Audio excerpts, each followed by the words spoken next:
આપણે જાણીએ છીએ કે આપણે સ્કૂલમાં ભણતા હતા. સ્કૂલમાં ભણીએ ત્યારે જુદા જુદા વિષયનો આખા વર્ષ દરમિયાનનો કોર્સ હોય અને આખા વર્ષ દરમિયાન 3 એક્ઝામ લેવાય. પ્રાથમિક કસોટી, પછી દ્વિતીય કસોટી અને પછી વાર્ષિક કસોટી. શરૂઆતના પ્રાથમિક કસોટીમાં પુસ્તકનો અમુક ભાગ એક્ઝામમાં પરીક્ષામાં હોય, પછી દ્વિતીય કસોટીમાં અમુક ભાગ પુસ્તકનો કસોટીમાં કે પરીક્ષામાં હોય, અને પછી વાર્ષિક પરીક્ષા આવે. આ વાર્ષિક પરીક્ષામાં આખી ચોપડીનો કોર્સ એ પરીક્ષામાં પૂછાય. આખી ચોપડી જે વર્ષ દરમિયાન ભણ્યા હોય એમાંથી આપણને ક્વેશ્ચન પૂછે અને આપણે એક્ઝામ આપવાની હોય. એટલે આ જુદી જુદી એક્ઝામમાં જુદા જુદા કોર્સ હોય, પણ વાર્ષિક પરીક્ષામાં આખી ચોપડીનો કોર્સ હોય. એટલે શું થાય કે પ્રથમ પરીક્ષામાં જે વાંચ્યું હોય, ભણ્યા હોય, એ વાર્ષિક પરીક્ષા આવતા સુધીમાં ભૂલી જઈએ. કારણ કે પ્રાથમિક પરીક્ષામાં જે કોર્સ હોય આપણે એ વખતે વાંચ્યો હોય, પછી દ્વિતીય પરીક્ષામાં અમુક કોર્સ હોય જે પ્રાથમિકમાં હતો એ ના હોય. એટલે આપણે વાર્ષિક પરીક્ષામાં જ્યારે બધો કોર્સ હોય એટલે આપણે ભૂલી જઈએ. એટલે જે પ્રાથમિક ને દ્વિતીય પરીક્ષામાં જે વસ્તુઓ વાંચી હોય એ વાર્ષિક પરીક્ષા સુધી આપણે ભૂલી જતા હોય. આથી શિક્ષક શું કરે કે વાર્ષિક પરીક્ષાની તૈયારીઓ થતી હોય, વાર્ષિક પરીક્ષાઓ જ્યારે આવવાની હોય ત્યારે જે કોર્સ આખો પતી ગયો હોય એનું રિવિઝન કરાવે. એમાંથી જે અગત્યના કે જરૂરી હોય, આખા વર્ષ દરમિયાન જે પ્રાથમિક દ્વિતીય પરીક્ષામાં જે ભણી ગયા હોય એમાંથી જે અગત્યના હોય, જરૂરી હોય, એનું આપણને રિવિઝન કરાવે. શિક્ષક વાર્ષિક પરીક્ષા પહેલાં આ તમામ સબ્જેક્ટોમાં એ વસ્તુઓ જે જરૂરી હોય, આપણે ભણવા માટે જરૂરી હોય, એક્ઝામમાં પૂછાય હોય, અને જીવનમાં પણ જે એનું મહત્ત્વ હોય એનું ભગવાન એટલે કે એનું શિક્ષક આપણને રિવિઝન કરાવે. આ રિવિઝન કરવાથી આપણે પ્રાથમિક અને દ્વિતીય પરીક્ષામાં જે વાંચેલું એ ફરીથી આપણને યાદ આવે, અને આપણે વાર્ષિક પરીક્ષામાં જો એ વસ્તુ પૂછાય તો આપણે સારી રીતે લખી શકીએ અને પરીક્ષામાં ઉત્તીર્ણ થઈ શકીએ. એટલે કોઈ પણ વસ્તુ જીવનમાં રિવિઝન કરવું પડે જરૂરી છે. કોઈ પણ એક વસ્તુ જો વારંવાર તમે કરો તો તમે એ વસ્તુમાં એક્સપર્ટ થઈ જાઓ. કોઈ પણ સ્પર્ધામાં ભાગ લેતો વ્યક્તિ એ પોતાની વસ્તુનું વારંવાર રિવિઝન કર્યા કરે છે, વારંવાર એના પ્રયાસો કરે, અને છેવટે એ પોતાની કોમ્પિટિશનમાં અવ્વલ નંબરે પાસ થાય છે.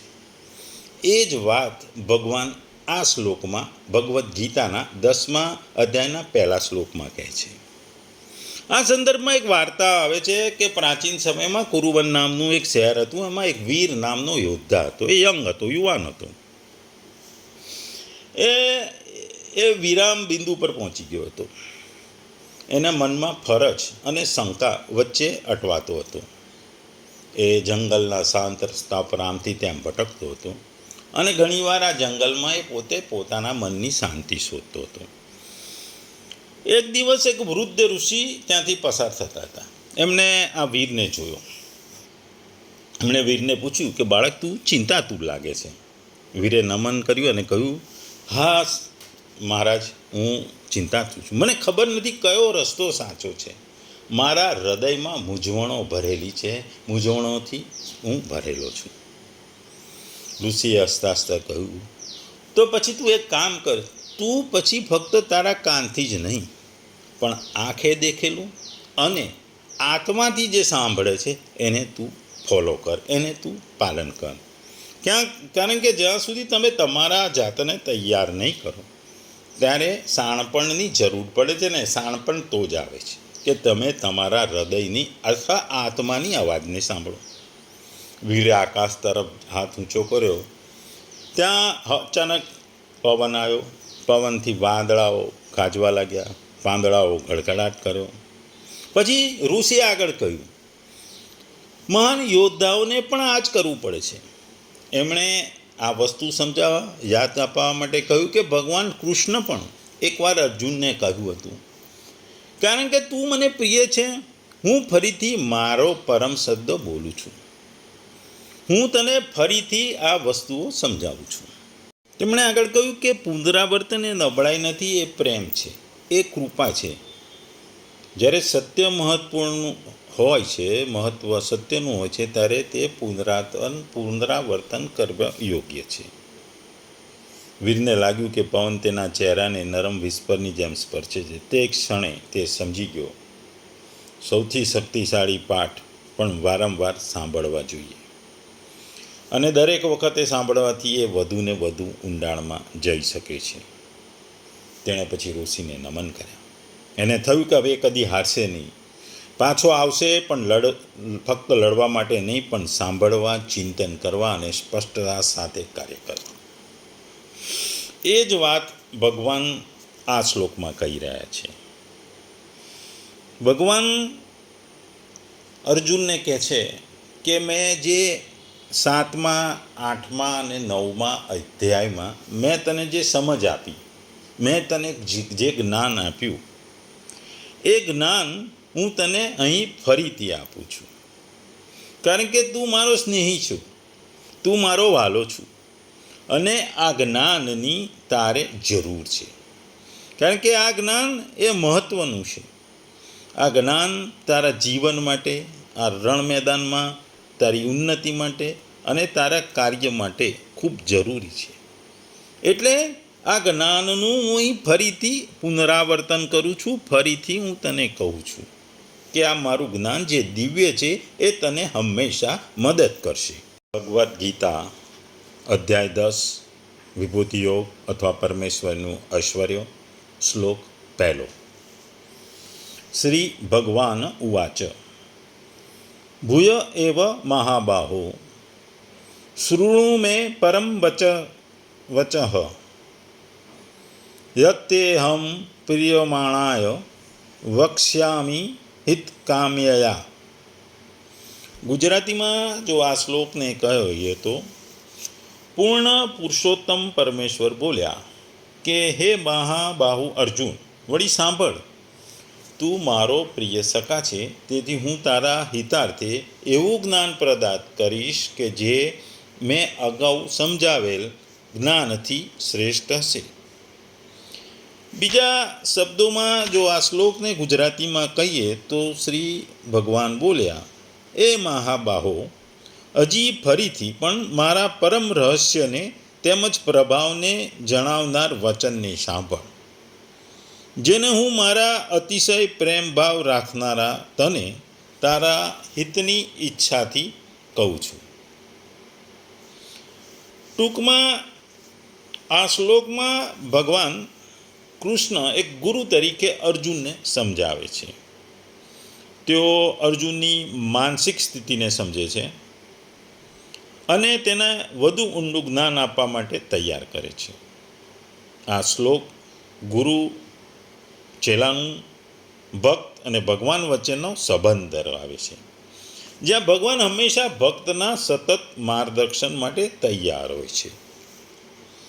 ગુજરાતીમાં જો જુદા જુદા શબ્દને જોઈએ તો ભૂય એવ એટલે કે ફરીથી અથવા નવેસરથી. મહાબાહુ એટલે કે હે મહાન બાહુવાળા અર્જુનને સંબોધન છે, કારણ કે આ મહાબાહુ એ અર્જુનની શક્તિ અને સામર્થ્ય દર્શાવે છે. શૃણુ એટલે કે સાંભળ. મેં પરમ વચન, મારા ઉત્તમ અથવા શ્રેષ્ઠ વચનને સાંભળ. યત તે હમ, જે હું તને પ્રિયમાણાય, તને પ્રિય લાગે તે માટે, વક્ષ્યામી કહીશ, હિત કામયા, તારી હિતની ઈચ્છાથી. આ શ્લોકથી 10મા અધ્યાયની શરૂઆત છે. અહીં ભગવાન કૃષ્ણ અર્જુનને કહે છે કે હું તને એક નવું શ્રેષ્ઠ અને ગુહ્ય જ્ઞાન આપવા જઈ રહ્યો છું. આ જ્ઞાન અર્જુનના ભલા માટે છે અને તેને આનંદ આપે એવું છે. આ શ્લોકમાં ભગવાનની દયા, અર્જુન પ્રત્યેનો પ્રેમ એ બંને સ્પષ્ટ થાય છે. અહીં 3 વસ્તુ છે. આધ્યાત્મિક સંદેશ 3 છે: શ્રવણ, કૃપા અને કલ્યાણ. કૃષ્ણ અર્જુનને જે માટે તૈયાર કરી રહ્યા હતા તેનું જ્ઞાન છે જે શીખવી શકાતું નહીં, પરંતુ તમારે શીખવું પડશે. તે ફક્ત ગુરુ માટે જ નહીં પણ શિષ્ય માટે પણ મુશ્કેલ હોય છે, કારણ કે આ જ્ઞાન ક્રિયાનું જ્ઞાન છે. તમે જ્યાંથી કાર્ય કરો છો તે તમારા કાર્ય વિશે નહીં, પરંતુ તમારા કાર્યો ક્યાંથી આવે છે, તમારા કાર્યમાં એવી કઈ સુગંધ છે જે ફરક પાડે છે. જીવનના સૌથી ઊંડા નિયમોમાં એક છે, તમે કદાચ તેના વિશે બિલકુલ વિચાર્યું નહીં હોય, સાંભળ્યું પણ નહીં. આખું વિજ્ઞાન એના પર આધાર રાખે છે કે કારણ અને અસર આધાર છે. તમે કારણ બનાવો છો અને અસરને અનુસરે છે. જીવન એક કારણભૂત કડી છે. જો તમે જમીનમાં બીજ નાખો તો એ અંકુરિત થશે, કારણ કે એ કારણ ત્યાં છે, તો વૃક્ષ અનુસરશે.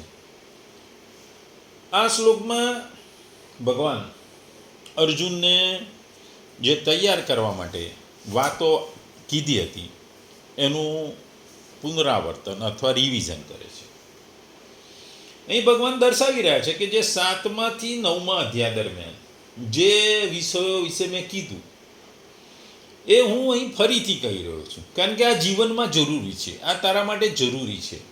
અને આ જ જ્ઞાન અર્જુનને છેવટે યુદ્ધ કરવા પ્રેરે છે. અહીં ભગવાન એ જ કહે છે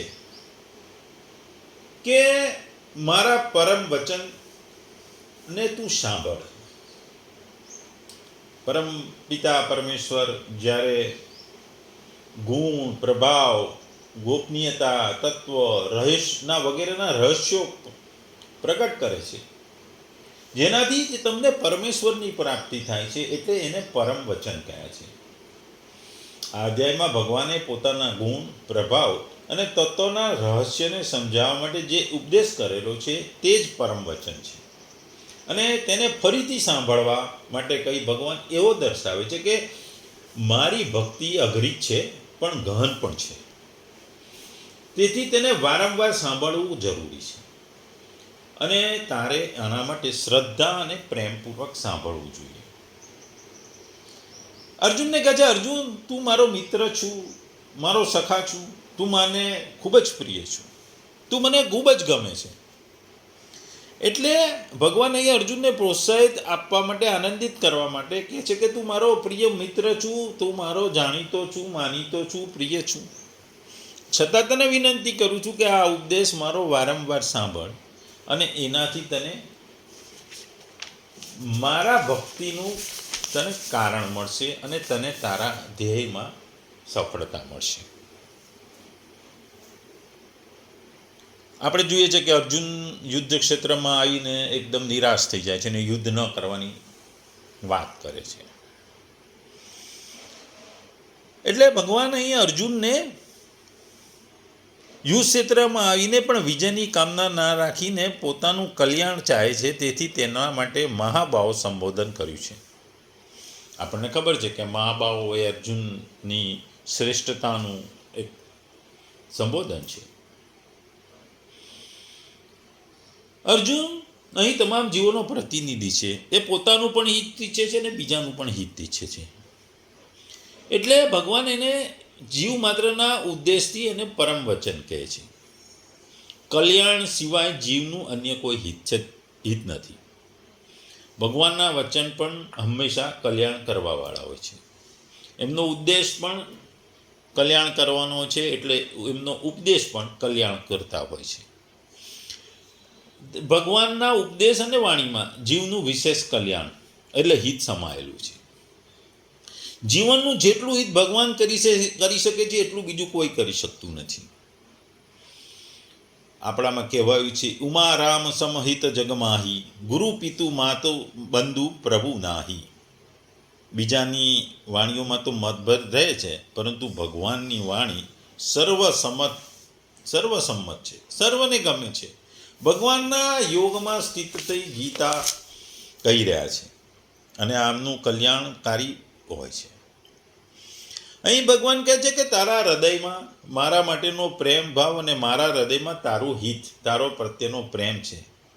તેથી જે 7માથી 9મા અધ્યાયમાં જે વિજ્ઞાન સહિતનું જ્ઞાન કીધું હતું એ હું તને અહીં ફરીથી કહીશ. એટલે આ ફરીથી કહેવાનો મતલબ છે કે તારે આ ઉપદેશ જીવનમાં ઉતારવો જરૂરી છે, અને એના વગર તારું કલ્યાણ નથી, તારું હિત નથી. જેવી રીતે આગળ 13મા અધ્યાયમાં જ્ઞાનની વાત કહેવા છતાં પણ 14મા અધ્યાયમાં પણ ભગવાને ફરીથી જ્ઞાનનું વર્ણન કરવાની પ્રતિજ્ઞા કરી હતી. એ રીતે અહીં 7માથી 9મા અધ્યાય પછી આ 10મા અધ્યાયમાં ફરીથી એ જ વિષયને કહેવાની પ્રતિજ્ઞા કરે છે. ભગવાન કહે છે કે તમારે જિંદગીમાં કામ કરવું પડે છે, અને કર્મો કરતા રહી અને તમારું કલ્યાણ થાય છે. આ કર્મોના સિદ્ધાંત, ભક્તિનો સિદ્ધાંત, જ્ઞાનનો સિદ્ધાંત એ જ ગીતાનો ઉદ્દેશ છે. આપણને ખબર છે કે પરાશર મુનિ હતા, એમણે ભગવાનની વ્યાખ્યા જુદી રીતે કરી હતી. એ રીતે કહેતા જે સર્વ શક્તિ, યશ, ઐશ્વર્ય, જ્ઞાન, સૌંદર્ય અને ત્યાગ એ છરે ઐશ્વર્યથી પરિપૂર્ણ છે. આ છ ઐશ્વર્યથી જે પરિપૂર્ણ છે તે ભગવાન અથા પૂર્ણ પુરુષોત્તમ છે. જ્યારે ભગવાન માનવ અવતાર લઈને પૃથ્વી પર હતા ત્યારે તેમણે બધા છ ઐશ્વર્યો પ્રદર્શિત કરેલા. એટલે જ પરાશર મુનિ જેવા મહર્ષિઓ ભગવાનને પૂર્ણ પુરુષોત્તમ પરમેશ્વર તરીકે ઓળખતા હતા અને સ્વીકારતા હતા. અહીં કૃષ્ણ અર્જુનને પોતાના ઐશ્વર્યો તથા કાર્ય વિશે વધુ જ્ઞાન આપી રહ્યા છે. જે 7મા અધ્યાયથી શરૂ કરીને તેઓએ પોતાની વિવિધ શક્તિઓ અને કાર્યનું જે વર્ણન કર્યું હતું એનું ફરીથી પુનરાવર્તન આ અધ્યાયમાં કરે છે. ભગવાનની વિભિન્ન શક્તિઓ, વિવિધ ગુણો અર્જુનને ફરીથી ભગવાન કહે છે. આપણે કહીએ છીએ કોઈ પણ વસ્તુ વારંવાર કરવાથી આપણે મનમાં યાદ રહી જાય છે, હંમેશા યાદ રહી જાય છે. એટલે ભગવાન પરમેશ્વર વધારે ને વધારે શ્રવણ કરવા આપણને અહીં કહે છે. કારણ કે જીવનમાં ઘણી વસ્તુઓ તમારે ઉતારવી પડે છે, એને ઉતારવા માટે તમારે એ વસ્તુને વારંવાર અભ્યાસ કરવો પડે છે.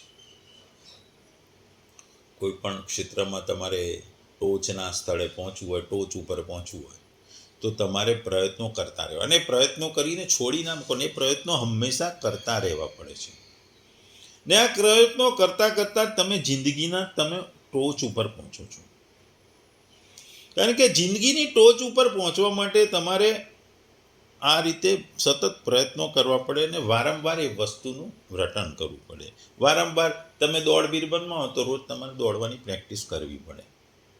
તમે ભણવામાં ટોપનો રેન્ક લાવો હોય તો એકને એક વસ્તુ વધુ વાંચતા રહેવું પડે, એને મનમાં ઉતારવી પડે, અને જ્યારે તમે મનમાં ઉતારી દો પછી તમે એને સફળતા પામો. આવી જ વાત બીજા ધર્મોમાં પણ છે, ક્રિશ્ચનમાં છે, એ બધામાં આ જ વસ્તુ કહેવામાં આવી છે. અહીં ભગવાન કહે છે કે અસર ઉત્પન્ન કરો અને કારણ અનુસરે છે. વૈજ્ઞાનિક દ્રષ્ટિએ આ વાત વાહિયાત છે. વિજ્ઞાન કહે છે જો કારણ ત્યાં છે તે અસર અનુસરે છે. ધર્મ કહે છે વિપરીત પણ સાચું છે, તમે અસર બનાવો અને એને જુઓ, કારણ એને અનુસરે છે. તમે જિંદગીમાં ખુશી અનુભવો છો, ઘરે તમારે કોઈ મિત્ર, સગા સંબંધી આવે તો તમને ખુશ થઈ જાઓ છો. કોઈ વ્યક્તિ ફોન કરે, પ્રિય વ્યક્તિ કે મિત્ર ફોન કરે તો ખુશ થઈ જાઓ છો. એ પરિસ્થિતિ જે ખુશીની ઉત્પન્ન થાય છે એ કારણ છે. તમે ખુશ થાઓ છો એ ખુશી એ અસર છે. પ્રિય વ્યક્તિનું આગમન કે ફોન એ કારણ છે. ધર્મ કહે છે ખુશ રહો, અને પ્રિય આવે છે અસર બનાવો અને કારણને અનુસરે છે. ટૂંકમાં ભગવાને જ્યારે ગીતામાં વારંવાર કામનાનો નિષેધ કર્યો છે, છતાં અહીં હિત કામયા પદથી સ્વયં પોતાનામાં કામના શા માટે રાખે, એનું સમાધાન એ કહે છે કે પોતાને માટે ભોગ, સુખ, આરામ વગેરે ઈચ્છવા એ કામના છે. બીજાના હિતની કામના છે જ નહીં. બીજાઓના હિતની કામના એ તો ત્યાગ છે. પોતાની કામનાને દૂર કરવાનું મુખ્ય સાધન છે. એટલે માટે ભગવાન બધાને અનુકરણ કરવા માટે આદર્શ રૂપે કહી રહ્યા છે. જેવી રીતે હું હિતની કામનાથી કહું છું એવી જ રીતે મનુષ્યએ પણ પોતે પ્રાણી માત્રના હિતની કામનાથી બધાની સાથે વ્યવહાર કરવો જોઈએ. એટલે આમ કરશો તો તમારી કામના તો દૂર થઈ જશે, પણ પ્રાણી માત્રની હિતની કામના રાખવાવાળાને મારા સગુણ સ્વરૂપની પ્રાપ્તિ થઈ જશે, એટલે કે ભગવાનની પ્રાપ્તિ થઈ જશે. આપણને ખબર છે કે ભગવત પ્રાપ્તિ, મોક્ષ પ્રાપ્તિ એ આ જીવનનું અંતિમ ધ્યેય હોય છે. કારણ કે ભગવત પ્રાપ્તિ કે મોક્ષ વગર તમારે વારંવાર આ દુનિયામાં જન્મ લેવો પડે છે, અને એ ચક્રમાં તમે હંમેશા પીસાતા રહો છો. આ ચક્રમાંથી પીસાતા અટકાવવા માટે ભગવાન જે ગીતાનું જ્ઞાન આપે છે એને તમારે સંપૂર્ણ ઉતારવા માટે ભગવાન કહે છે. અર્જુન દ્વારા ભગવાન આપણને કહી રહ્યા છે કે તમારે પણ જીવનમાં જે મારું જ્ઞાન આપી રહ્યો છું એ પણ તમારે જીવનમાં ઉતારવું જોઈએ. અર્જુન મારો વાલો નહીં, તમે ભક્તો પણ મારા વાલા છે. સર્વ કોઈ ભગવાનને વાલા છે. જે 7મા થી 9મા અધ્યાયમાં કીધું એ અહીં ફરી કહેવાનું કારણ છે કે આ તમારે જીવનમાં ઉતારવા માટે ખૂબ જ જરૂરી છે, પરમ શ્રેષ્ઠ જ્ઞાન છે. જાણે તમે અમૃત પીતા હો એ રીતે આ મારું જ્ઞાનને ગ્રહણ કરશો તો તમને અતિશય આનંદ થશે, અને મારા ગુણોની પ્રાપ્તિ થતાં મારી પ્રાપ્તિ થશે. એટલે આ શ્લોક ભગવાન અર્જુનને કહે છે કે તું મારું જે ઉત્તમ વચન, પરમ વચનને તું સાંભળ, અને હું તારા હિતની કામનાથી આ બધી વસ્તુ ફરી કહી રહ્યો છું.